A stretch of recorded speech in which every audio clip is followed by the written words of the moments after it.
کرنی چاہیے تاکہ ہمارے گھروں میں اللہ تبارک و تعالیٰ کی برکتیں اور رحمتیں نازل ہوتی رہے۔ جو ماں باپ قرآن کریم پڑھ کر بھی نہیں پڑھتے تو ان کی اولاد بے حیا، بے شرم اور تنگ دست ہو جاتی ہے۔ لہٰذا ہر ماں باپ کو چاہیے کہ روزانہ اپنے گھروں میں قرآن کریم کی تلاوت کرے تاکہ اللہ تبارک و تعالیٰ کے فضل و کرم سے ان کی اولادیں نیک اور دین اسلام کے راستے پر چل پڑے۔ پیارے دوستو، اس کے بعد حضرت علی رضی اللہ تعالیٰ عنہ نے فرمایا، نمبر 2، جس گھر میں ماں باپ روزانہ لڑتے ہو اور ایک دوسرے کو گالیاں دیتے ہو، جہاں گالیاں دی جائے صرف شیطان ہی اس گھر میں ڈیرا ڈال لیتے ہیں اور ان کو ایک دوسرے کے خلاف بھڑکاتے رہتے ہیں۔ پیارے دوستو، آپ خود سوچ کر دیکھیں کہ جس گھر میں اللہ تبارک و تعالیٰ کے فرشتے نہ آئے اس گھر میں مصیبتیں، بیماریاں، طرح طرح کی پریشانیاں آئے گی اور اللہ تبارک و تعالیٰ اس گھر میں رہنے والوں سے ناراض ہوگا اور وہ گھر جہنم ہی کہلائے گا۔ پیارے دوستو، اللہ تبارک و تعالیٰ کے فرشتے صرف یہودیوں اور مشرکوں کے گھر میں نہیں جایا کرتے، کیونکہ حضور اکرم صلی اللہ تعالیٰ علیہ وسلم کا فرمان مبارک ہے، ایک دوسرے کو گالیاں دینا دین اسلام میں حرام ہے، کیونکہ ماں باپ کو دیکھ کر ہی اولاد جوان ہوتی ہے۔ جیسے عمل ماں باپ کے ہوں گے تو ویسا ہی تو عمل اولاد کے بھی ہوں گے۔ اولاد نے تو یہی دیکھا کہ میرے ماں باپ ایک دوسرے کو گالیاں دیتے ہیں، لڑائی جھگڑے کرتے ہیں، اب اولاد سے ماں باپ کو کیا امید ہوگی کہ میری اولاد فرما بردار ہوگی؟ ایسا نہیں ہو سکتا۔ اسی لیے حضرت علی رضی اللہ تعالیٰ عنہ نے فرمایا کہ ماں باپ کو چاہیے کہ دین اسلام میں جو طریقہ بولنے کا بتایا گیا ہے وہی طریقہ اختیار کرے تاکہ ان کی اولادیں وہ سن کر ان پر عمل کرے۔ اس طریقے سے آپ کی اولادیں نافرمان اور بے حیا نہیں ہوگی اور دیگر مصیبتوں سے آپ کی اولادیں بچی رہے گی۔ اپنے گھروں میں حدیث کی باتیں کیا کریں، حضور صلی اللہ تعالیٰ علیہ وسلم کا فرمان مبارک سنایا کریں۔ اپنی بیٹیوں کو، اپنے بیٹوں کو حضرت فاطمہ زہرا رضی اللہ تعالیٰ عنہا یا پھر حضرت عائشہ صدیقہ رضی اللہ تعالیٰ عنہا کی باتیں بتایا کریں تاکہ ہماری بیٹیاں با حیا اور فرما بردار ہو۔ اسی لیے ماں باپ کو چاہیے کہ دین اسلام کے طرز پر ہی بولا کرے تاکہ ان کی اولادیں بے حیائی، پریشانیوں، نافرمانی اور طرح طرح کی مصیبتوں سے بچ سکے۔ پیارے دوستو، حضرت علی رضی اللہ تعالیٰ عنہ نے فرمایا، نمبر 3، ماں باپ کے بے پردگی کی وجہ سے ان کی اولادوں پر خطاؤں یا بیماریوں کا حملہ ہوتا ہے۔ صحیح بخاری میں حضرت ابو ہریرہ رضی اللہ تعالیٰ عنہ سے روایت ہے کہ حضور صلی اللہ تعالیٰ علیہ وسلم نے ارشاد فرمایا، جو عورت پردے میں رہے گی اس پر جنت واجب ہے اور جو عورت بے پردہ رہے گی اس پر جہنم واجب ہے۔ پیارے دوستو، جہاں بے پردگی ہوگی وہاں اللہ تبارک و تعالیٰ کے فرشتے ایسے گھروں میں رہنے والے انسانوں کے لیے بد دعا کرتے ہیں اور شیطان نیچے بیٹھ کر ان کے گھروں کو اپنا بسیرا بنا لیتا ہے۔ جہاں بے پردگی عام ہو وہاں ماں باپ کی اولادیں بے حیا، نافرمانی اور غلط کاموں میں پڑ جاتی ہے۔ یہی نہیں بلکہ ان کی اولادوں کو پریشانیاں اور مصیبتیں اپنا مقدر بنا لیتی ہے۔ یہ سب ان کے ماں باپ کے بے پردگی کا نتیجہ ہوتا ہے۔ جہاں بے پردگی ہوگی وہاں اللہ تبارک و تعالیٰ کی رحمت اور برکت کبھی نہیں آئے گی اور ان ماں باپ کی اولادیں ہر فتنے اور شر سے محفوظ نہیں رہ سکے گی، کیونکہ اللہ تبارک و تعالیٰ کے فرشتے بلاؤ اور خطاؤں کو ٹالتے ہیں۔ وہ تو اس گھر سے ہی چلے جاتے ہیں ان کی بے پردگی کی وجہ سے، اور وہ اولادیں اپنے ماں باپ کا ادب و احترام نہیں کرتی، بلکہ اس گھر کی اولادیں کسی مصیبت یا پریشانی میں ہمیشہ گھرتی رہتی ہے۔ پیارے دوستو، جہاں بے پردگی ہوگی ان ماں باپ سے اللہ تبارک و تعالیٰ کی ناراضگی ہوگی۔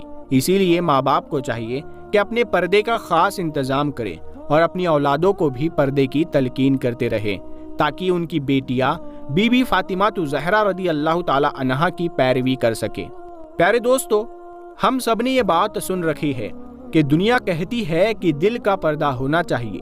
میری ماں بہنیں ذرا غور فرمائیں، آپ کا دل بی بی فاطمہ زہرا رضی اللہ تعالیٰ عنہا سے تو کبھی مضبوط نہیں ہو سکتا۔ آپ کا پردہ تو بی بی فاطمہ زہرا رضی اللہ تعالیٰ عنہا سے زیادہ کبھی نہیں ہو سکتا۔ ہم آپ کو بتا دیں بی بی فاطمہ زہرا کے پردے کا ایک واقعہ۔ حدیث پاک میں ہے کہ بی بی فاطمہ کو حضور اکرم صلی اللہ تعالی علیہ وسلم شادی کے بعد اپنے گھر لے جا رہے تھے۔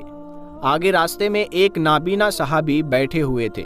اس کو دیکھ کر بی بی فاطمہ رضی اللہ تعالی عنہا نے اپنے چہرے مبارک پر پردہ ڈال لیا تو حضور اکرم صلی اللہ تعالی علیہ وسلم نے فرمایا، اے بیٹی فاطمہ، یہ صحابی تو نابینا ہے، یعنی اندھے ہے، وہ آپ کو نہیں دیکھ سکتے۔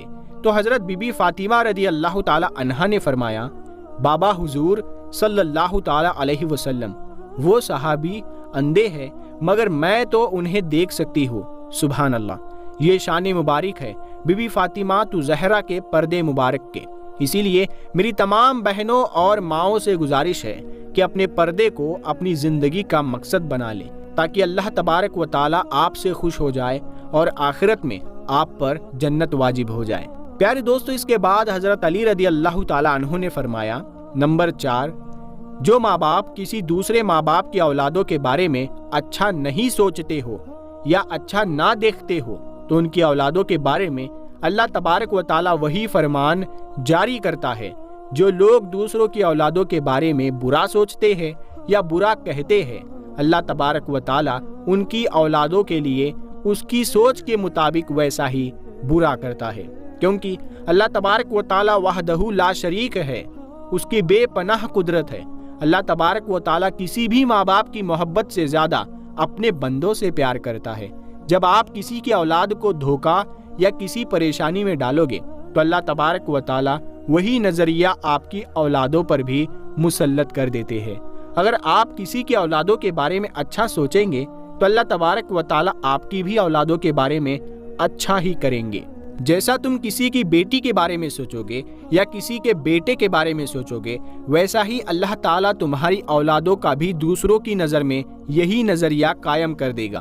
حدیث پاک کا مفہوم ہے کہ حضور اکرم صلی اللہ تعالی علیہ وسلم کی خدمت میں ایک صحابی نے عرض کیا، یا رسول اللہ صلی اللہ تعالی علیہ وسلم، فلاں صحابی کسی عورت کو چھپ چھپ کر دیکھتے ہیں۔ تو آپ صلی اللہ تعالی علیہ وسلم نے ان صحابی کو فرمایا کہ جاؤ ان کو لے کر آؤ۔ جب وہ صحابی آپ صلی اللہ تعالی علیہ وسلم کے سامنے حاضر ہوئے تو آپ صلی اللہ تعالی علیہ وسلم نے فرمایا، تم اپنے گھر کی نگہبانی چھوڑ گئے ہو کیا؟ اس صحابی نے عرض کیا، نہیں یا رسول اللہ صلی اللہ علیہ وسلم، میں تو اپنے گھر پر آپ کے فرمان کے مطابق نگہبانی کرتا ہوں۔ آپ صلی اللہ تعالی علیہ وسلم نے فرمایا، جاؤ اپنے گھر جا کر دیکھو کہ آپ کا گھر محفوظ بھی ہے یا نہیں۔ جب وہ صحابی گھر پہنچا تو اس کی ایک دیوار گر چکی تھی، تو وہ صحابی فوراً حضور صلی اللہ تعالی علیہ وسلم کی خدمت اقدس میں حاضر ہوئے اور عرض کرنے لگے، یا رسول اللہ صلی اللہ علیہ وسلم، یہ کیا ماجرا ہے؟ تو آپ صلی اللہ تعالی علیہ وسلم نے فرمایا، اگر تم کسی باپردہ عورت کو چھپ چھپ کر دیکھو گے تو اللہ تبارک و تعالی تمہارے گھر کی دیواریں گرا دیں گے۔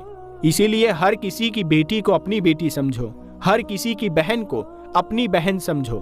پیارے دوستو، اس کے بعد حضرت علی رضی اللہ تعالی عنہ نے فرمایا، نمبر 5، جو ماں باپ اپنے گھر میں حلال اور حرام کا فرق نہ کرتے ہو، حرام وہ نہیں جو حرام جانور کھا لیا یا کوئی اور حرام چیز کھا لی جائے، وہ تو قطعاً حرام ہے۔ حرام تو وہ ہے جو حلال کو حرام کر کے کھایا جاتا ہو، یعنی کسی کو دھوکہ دے کر یا کسی کا حق مار کر کھا لیا جائے تو یہ حلال ہو کر بھی حرام ہو جاتا ہے، یا پھر کسی مسکین یا کسی غریب کا حق مار کر وہی رزق اپنے بچوں کو کھلایا جائے تو وہ بچے نالائق، بے حیا، بے شرم، بے ادب اور نافرمان ہو جاتے ہیں۔